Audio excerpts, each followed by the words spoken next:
Bom, e hoje vamos ler o capítulo 3 do Evangelho de João, segundo a melhor tradução para o português, que vai se iniciar da seguinte forma. Ora, havia um homem entre os fariseus de nome Nicodemos, um líder dos judeus. O mesmo foi a Jesus à noite. Ele disse: Rabi, sabemos que tu vieste como um mestre da parte de Deus. Ou seja, aqui Nicodemos já está afirmando que os fariseus, os religiosos, sabiam que ele vinha da parte de Deus. Então todo aquele teatro que eles faziam, que você é o Rabi, prova que você é o Messias, fazem sinais, Nicodemos aqui já estava afirmando que eles sabiam que ninguém fazia o que Jesus estava fazendo se não fosse da parte de Deus. Então aqui fica claro que eles fizeram realmente algo maligno, de fato. Não era porque eles não sabiam. Da parte de Deus. Porque ninguém pode realizar estes sinais que tu fazes, a não ser que Deus esteja com ele. Jesus respondeu, ele disse: eu te digo com toda certeza, a menos que uma pessoa seja gerada do alto, presta atenção, a tua Bíblia pode estar falando gerada de novo, nascida de novo, não é essa expressão. É nascida do alto, gerada do alto. Lembra das expressões que nós vimos anteriormente sobre a fé em Jesus, o crer para dentro de Jesus, que exige compromisso, exige uma transformação de mente. Assim como Romanos 12, o famoso Romanos 12 vai falar sobre a transformação da mente, ou seja, a total mudança do seu ser, que é você nascer de novo, você nascer, não de novo, mas nascer do alto. Você agora é um cidadão do céu, você é um embaixador do céu. E aí você começa a ligar esses pontos e ver o sentido do texto, certo? E aqui, Jesus fala, gerado do alto, e não nascer de novo. Ela não será capaz de ver o reino de Deus. Então Jesus está dando uma afirmativa. Se você não é gerado do alto, se você não é um cidadão que se preocupa com as coisas do alto, em promover o reino de Deus, em promover como um embaixador do céu as coisas de Deus, produzir frutos para Deus, você não será capaz. Você não entendeu a conversão de verdade. A conversão de verdade não é você frequentar uma igreja. Não é você frequentar e fazer atividade da igreja, meu irmão. É você ser gerado do alto. É uma pessoa claramente convicta de que ela é um cidadão do alto e ela produz frutos para Deus, para promover o reino de Deus. Certo? Ela não será capaz de ver o reino de Deus. Então Jesus está dando uma afirmativa aqui. Verso 4. Nicodemos disse a ele: como pode um homem ser gerado sendo velho? Ele não pode entrar no ventre da sua mãe uma segunda vez e nascer. Pode? Jesus respondeu: eu te digo com toda certeza, a não ser que uma pessoa seja gerada por água e Espírito, que já está falando do batismo e de você receber o Espírito Santo, certo? Ela não será capaz de entrar no reino de Deus. E tem um detalhe aqui, não é só receber o Espírito, mas ser guiado pelo Espírito. Mais à frente vamos ler nas cartas do apóstolo Paulo, e que ele traz a afirmativa de que, acredito que Romanos vai dizer isso, a carta de Romanos, sobre o fato de você ser uma pessoa guiada pelo Espírito, e não receber o Espírito, mas ser guiada por ele, e não por você e as suas vontades, tá? E Jesus continua: ela não é capaz de entrar no reino de Deus. Verso 6. O que foi gerado pela carne é carne, o que foi gerado pelo Espírito é Espírito. Não fiqueis perplexos. Por eu dizer, vocês precisam ser gerados do alto. O vento sopra onde quer e tu escutas o seu som, mas não sabe de onde vem ou para onde vai. Assim é com cada um que foi gerado pelo Espírito. Então, meu irmão, sabe aquela coisa que Deus está falando com você, o Espírito Santo está te movendo, te compilando a fazer algo para Deus, e você fica naquela, sabe? Que coisa louca, né? É uma situação totalmente diferente, que você não tem qualquer controle da situação, mas Deus está pedindo para você fazer, sabe? Aquele que é guiado pelo Espírito é semelhante ao que a gente vai ver acontecendo com Felipe, certo? Felipe está lá pregando o Evangelho, aí de repente o anjo, o Espírito, o move para um deserto para falar com uma única pessoa, o eunuco, que estava lá a caminho, né? E Felipe é transportado para outro lugar, um deserto, simplesmente para falar com uma única pessoa. Então são essas coisas. E o Espírito Santo nos move a se aproximar de Deus, a buscar, certo? E quando a gente fica resistindo a isso, você está resistindo ao que Deus está te mandando fazer, certo? Então preste atenção. E aí, para a gente ser realmente uma pessoa próxima e ter essa coisa que nós acabamos de ler aqui, ou seja, ser movido pelo Espírito, ser guiado pelo Espírito, isso vai de muito, em parte também, de você querer se aproximar de Deus. Então você ora, você jejua, e você busca Deus constantemente. E nesse meio, Deus ele vê isso, e Deus gosta disso, certo? Faz parte da dinâmica da nossa fé, faz parte da nossa rotina. Verso 9. Nicodemos respondeu e disse a ele: como pode ser estas coisas? Jesus respondeu, ele disse: tu és o mestre de Israel, mas não entendes essas coisas? Eu te digo com toda certeza, nós falamos o que sabemos e testificamos que nós vimos. Mas vocês não recebem nosso testemunho. Se eu vos contei coisas terrenas e não credes, como crereis se eu vos contar as celestiais? E mais, ninguém subiu até o céu, exceto aquele que desceu do céu, o Filho do Homem, que existe no céu. Além disso, assim como Moisés levantou a serpente no ermo, da mesma forma, o Filho do Homem terá de ser levantado. Aqui a gente já está falando da crucificação dele. Para que todo aquele que crer para dentro dele, mais uma vez aqui a expressão, crer para dentro dele, não se desperdice. Outra expressão aqui, ó, não é se perder, mas se desperdice, né? É interessante o texto grego trazer essa expressão se desperdiçar, fala realmente de uma totalidade de uma vida. Totalmente assim, de um período em que você passa aqui na Terra e você está se desperdiçando. Ou seja, você está se desperdiçando. Você não crê para dentro de Jesus e a sua vida está sendo desperdiçada para você mesmo. E mais à frente, a gente vai olhar aquela passagem também que adianta o homem ganhar o mundo inteiro e perder a própria alma. A expressão ali de perder a própria alma não é você morrer de repente. É de fato você ganhar o mundo inteiro, mas perdeu a sua própria alma. Ou seja, um desperdício da vida, certo? E vai se acabar aqui quando você morrer nesse mundo. Mas tem a vida eterna. Continuando, verso 16. Porque Deus amou tanto o mundo, aí vem essa expressão, amou tanto o mundo, que ele deu o seu Filho unigênito, para que todo que nele crer, e você já sabe que crer é esse, é crer para dentro dele, compromisso, e não apenas acreditar, na forma que nós conhecemos hoje no Brasil, né, de uma expressão de, eu acredito, mas sem compromisso, certo? Para dentro dele, continuando, crer para dentro dele, exatamente, não desperdice sua vida, mas tenha a vida eterna. Talvez na sua tradução esteja totalmente diferente disso aqui, né? Todo que nele crê, não pereça, mas tenha a vida eterna. Dá aquele sentido de que, se eu estiver no último segundo da minha vida, eu creio, e ali eu não vou me desperdiçar, não vou me perder, certo? Mas aqui está falando de um constante de vida, do momento que você tem contato com o Evangelho, no momento que você está vendo esse vídeo aqui, você sabe de que existe o Evangelho, de que Deus falou com você, de que alguém pregou o Evangelho para você e você resiste seu coração. Certo? E Jesus morreu, Deus deu o seu Filho único, unigênito, para que todo aquele que crer para dentro dele, compromisso, não se desperdice, mas tenha a vida eterna. Porque Deus não enviou o seu Filho para o mundo para condenar o mundo, mas para que o mundo pudesse ser salvo por meio dele. Exato? O que crê para dentro dele não é condenado. Quem não é condenado? Aquele que crê para dentro dele, compromisso. Mas o que não crê já está condenado.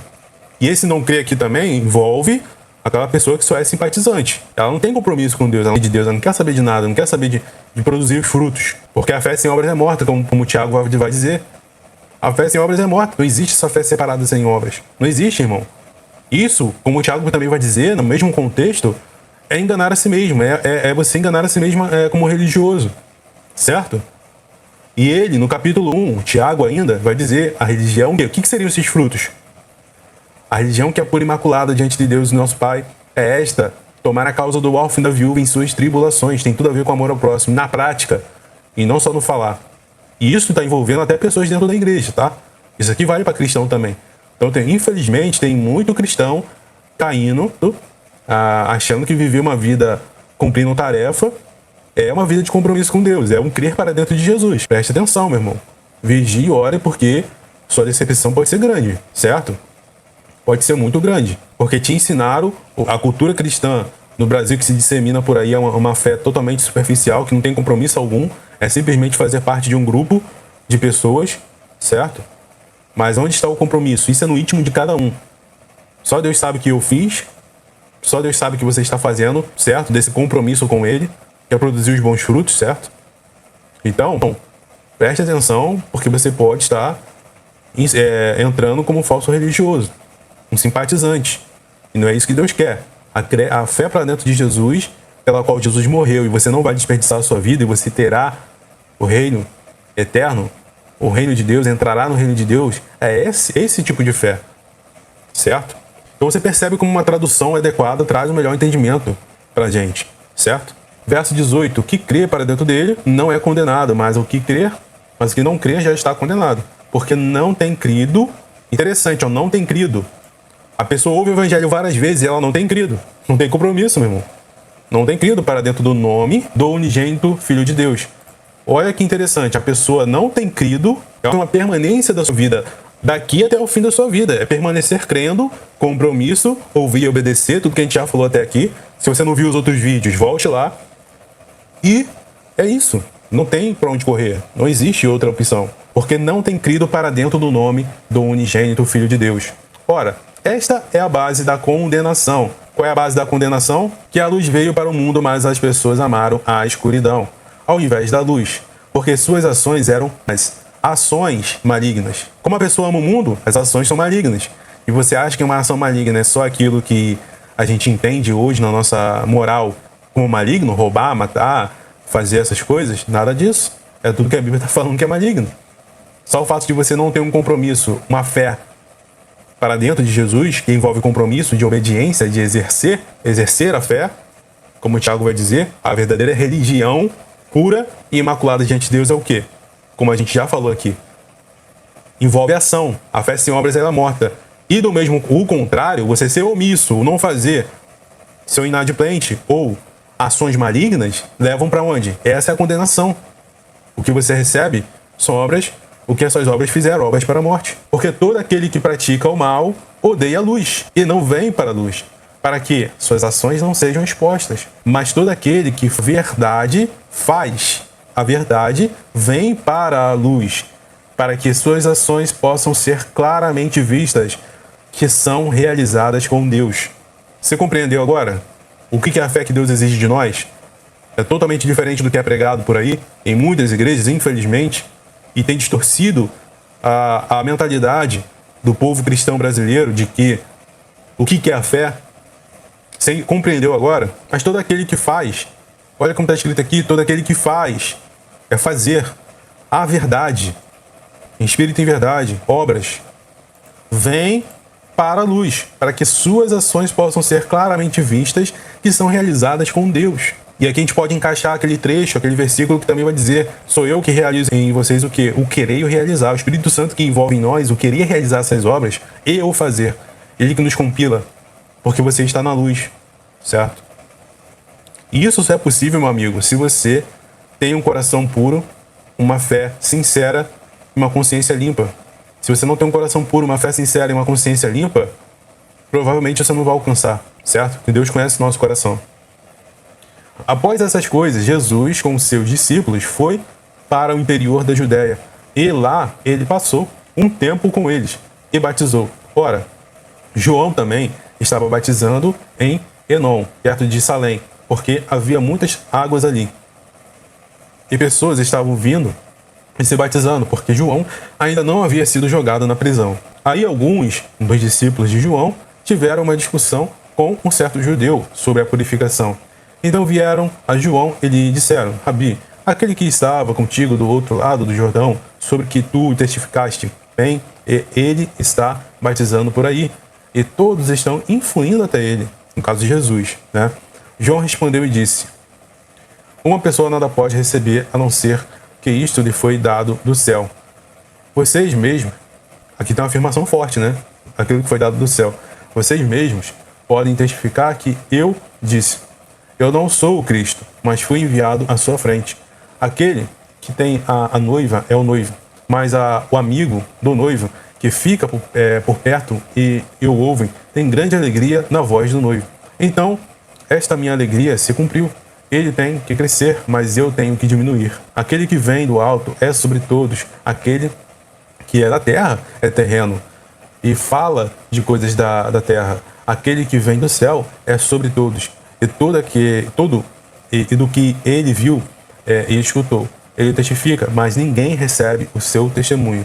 O que recebe o testemunho dele testifica que Deus é verdadeiro, porque aquele que Deus enviou fala as palavras de Deus, pois Deus não dá o Espírito por medida. O Pai ama o Filho e entregou todas as coisas em sua mão. O que crê para dentro do Filho tem vida eterna, mas o que desobedece o Filho não verá a vida, mas a ira de Deus permanecerá sobre ele. Então aqui, me diz uma coisa. Na sua Bíblia, com certeza deve estar diferente disso aqui, certo? Ou algumas versões ainda tem essa questão aqui do obedecer. Então você vê que no mesmo texto, a construção do contexto em que João Batista está falando aqui, que o crer para dentro de Jesus é compromisso, porque se não fosse compromisso, aqui não estaria a palavra obedecer. Certo? Não é você expressar a sua simpatia com Deus. Eu acredito, eu gosto de Deus, eu amo a Deus e tal. Mas você obedece, certo? Você cristão obedece, certo? Pessoas que se dizem cristãos, mas no trabalho, dá outro testemunho totalmente diferente, é falso, passa as pessoas para trás, certo? Então aqui João está falando o quê? O Pai ama o Filho e entregou todas as coisas em sua mão. O que crer para dentro do Filho tem vida eterna. Mas, olha a construção da frase, mas o que desobedece, isso envolve compromisso, meu amigo. Se você diz que ama Deus, mas não obedece, você não ama Deus, você não crê. É nula. É uma falsa religião. Quem desobedece, o Filho não verá a vida, mas a ira de Deus permanecerá sobre ele. Certo? E isso aqui vai colocar muito cristão em choque. Porque é assim como no juízo final, quando Jesus coloca cristãos ali à sua direita e à sua esquerda, e para uns eles falam, ó, maldito, nunca te conheci, aparta-se de mim porque eu nunca vos conheci, mas Senhor, em teu nome curamos, em teu nome fizemos coisas maravilhosas, não sei o quê, nunca vos conheci.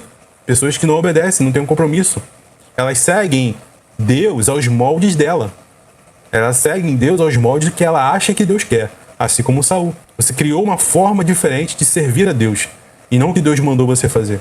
Assim como Saul. Deus manda fazer uma coisa, mas ele acha, não, acho que Deus vai gostar disso que eu estou fazendo, eu vou fazer da minha forma. Eu acho. Hoje a gente vive na época das opiniões, né? Na minha opinião, Deus pensa assim. Na minha opinião, Deus pensa assado. É triste, né? Mas, infelizmente. Então aqui terminamos o capítulo 3, do Evangelho de João. E no próximo vídeo vamos para o capítulo 4.